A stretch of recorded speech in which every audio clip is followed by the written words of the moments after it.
नमस्ते everyone, welcome to last moment tuitions. मेरा नाम ओजस है और इस वीडियो में हम तीन चीज़ों के ऊपर बात करने वाले हैं। First is dynamic loading loader, second is dynamic linking loader and third is linkage editor. तो सबसे पहले हम डायनेमिक लोडिंग लोडर से शुरुआत करते हैं। अब डायनेमिक लोडिंग लोडर समझने से पहले आपको समझना पड़ेगा कि सब रूटीन क्या होता है। सब रूटीन मतलब एग्जैक्टली वो फंक्शन जैसा होता है। जैसे C++ लैंग्वेज में फंक्शन था, वैसे ही सब रूटीन होता है। फंक्शन क्या होता था, अगर सपोज आपको एक चीज़ की ज़रूरत बार बार प्रोग्राम में पड़ रही है तो आप उस चीज़ को बार बार प्रोग्राम में नहीं लिखते बैठोगे, आप उस चीज़ को बस एक बार लिखोगे और बार बार प्रोग्राम में बस एक लाइन लिख के उसको कॉल करोगे। और इससे क्या होता है, इससे आपको उस चीज़ को बार बार नहीं लिखना पड़ रहा है। ठीक है, that is the benefit of that. अब ये फंक्शन है और सेम सब रूटीन होता है। ठीक है, तो आई होप आपको सब रूटीन क्या होता है समझ गया होगा। अब डायनेमिक लोडिंग लोडर में क्या होता है, अगर सपोज कोर के अंदर अपने सारे के सारे सब रूटीन्स लोड कर दिए तो ऐसे हो सकता है कि कोर इनसफिशिएंट हो जाएगा।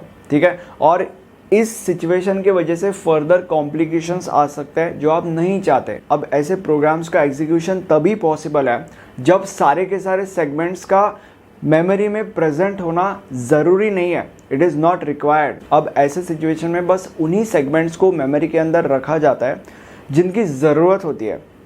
ठीक है, अब तुम लोग ये भी पूछ सकते हो कि तब क्या होगा जब एक सेगमेंट की ज़रूरत है बट वो सेगमेंट मेमोरी के अंदर प्रेजेंट नहीं है, तब एग्जीक्यूशन डिले हो जाएगा। और ये एग्जीक्यूशन डिले तब तक होगा जब तक वो जो सेगमेंट है वो मेमोरी के अंदर लोड नहीं हो जाता, तब तक। अब ये जो सारे के सारे प्रॉब्लम्स है या ये जो सारी की सारी चीज़ें हैं जो मैंने अभी अभी आपके साथ डिस्कस की, इन सारे के सारे प्रॉब्लम्स या चीज़ों को तीन चीज़ें सॉल्व या यू कैन से हैंडल करती है। First is overlay, second is paging and third is segmentation. अब सबसे पहले हम देखते हैं कि ओवरले क्या होता है। ओवरले क्या करता है, मेमोरी के अंदर वही इंस्ट्रक्शंस या वही डेटा रखता है जो उस समय पे नीडेड है या उस समय पे जो इंस्ट्रक्शन या डेटा रिक्वायर्ड है, बस वही डेटा या इंस्ट्रक्शंस मेमोरी के अंदर रखा जाता है और ये काम ओवरले करता है। अब पेजिंग एंड सेगमेंटेशन क्या होता है, पेजिंग एंड सेगमेंटेशन दोनों के दोनों सेम ही होता है ऑलमोस्ट, बट एक छोटा सा डिफरेंस होता है। पेजिंग में क्या होता है, एक प्रोसेस को अलग अलग पेजेस में डिवाइड किया जाता है और उन सारे के सारी चीज़ों को मेमोरी में या मेन मेमोरी में रखा जाता है। और सेगमेंटेशन में एक प्रोसेस को अलग अलग सेगमेंट्स में डिवाइड किया जाता है और उन सारी की सारी चीज़ों को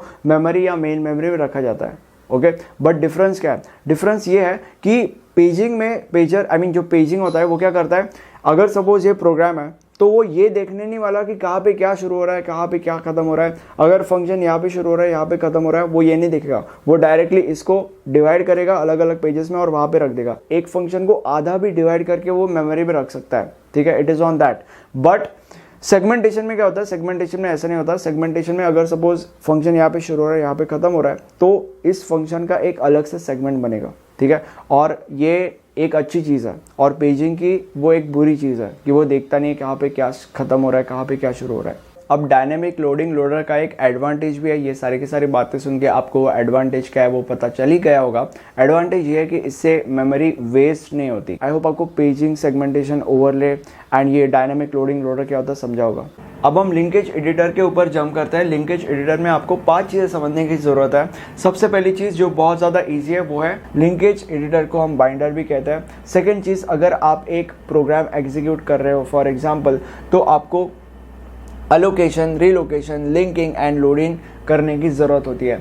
अब अगर सपोज आप उसी प्रोग्राम को बार बार एग्जीक्यूट कर रहे हो या अगर आपको उसी एक प्रोग्राम को बार बार एग्जीक्यूट करना है तो आपको लिंकिंग, लोडिंग, रीलोकेशन, अलोकेशन ये बार बार करना पड़ेगा। जितने बार एग्जीक्यूट करोगे उस प्रोग्राम को उतने बार ये सारी की सारी चीज़ें या ये सारी की सारी एक्टिविटीज़ आपको परफॉर्म करनी पड़ेगी।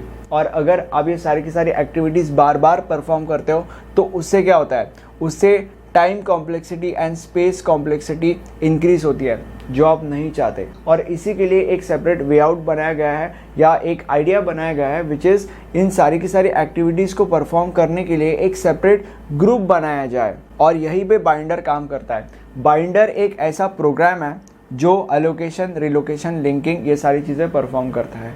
अब हम डायनेमिक लिंकिंग लोडर के ऊपर जंप करते हैं। डायनेमिक लिंकिंग लोडर में आपको 5 ही चीज़ें समझने की ज़रूरत है जिसमें से 2-3 चीज़ें समझना इजी है। सबसे पहली चीज़ कहती है कि ये एक special part of operating system है जो क्या करता है, जो एक्सटर्नल शेयर्ड लाइब्रेरीज को रनिंग प्रोसेस के अंदर लोड कराता है और फिर उन्हीं शेयर्ड लाइब्रेरीज को रनिंग प्रोसेस के साथ डायनेमिकली बाइंड कराता है।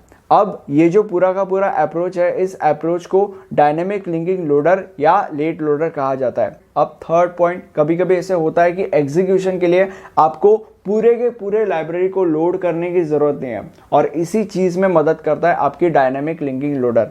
It helps in not loading the entire library for execution. ठीक है, simple as that. Fourth point, very easy, ये मेन मेमोरी को लोड करने में मदद करता है या उसमें काम आता है। अब फिफ्थ पॉइंट ये कहता है कि ये एक एबिलिटी को प्रोवाइड करता है, और ये एबिलिटी एक ऐसी एबिलिटी है जिससे सब रूटीन तभी लोड होगा जब उस सब रूटीन की जरूरत है। ठीक है, यहां पे पढ़ो, it provides the ability to load subroutines only when they are needed. इससे क्या होता है, इससे बहुत सारा समय, बहुत सारी मेमोरी बचती है, और ये ये और ज़्यादा अच्छे लेवल पे तब होता है जब वो सब रूटीन या तो बहुत बड़ा है या तो उस सब रूटीन के अलग अलग रेफरेंसेस है। ठीक है, एक्सटर्नल रेफरेंसेस, मतलब बेसिकली वो कहीं ना कहीं सब रूटीन लिंक्ड है। ओके, अलग अलग जगहों पे लिंक्ड है। ठीक है, आई होप आपको डायनेमिक लिंकिंग लोडर क्या होता है समझा होगा। आई होप आपको डायनेमिक लोडिंग लोडर क्या होता है समझा होगा। आई होप आपको लिंकेज एडिटर क्या होता है समझा होगा। अगर आप और ज़्यादा वीडियोस देखना चाहते हो इसी टॉपिक के ऊपर जो कि मैं आगे बनाने वाला हूँ, तो आप इस चैनल को सब्सक्राइब कर सकते हो, और बाकी के सारे सब्जेक्ट्स देखने के लिए आप लास्ट मोमेंट ट्यूशन के वेबसाइट पे जा सकते हो या विजिट कर सकते हो। Thank you for watching this video. Have a nice day. Bye.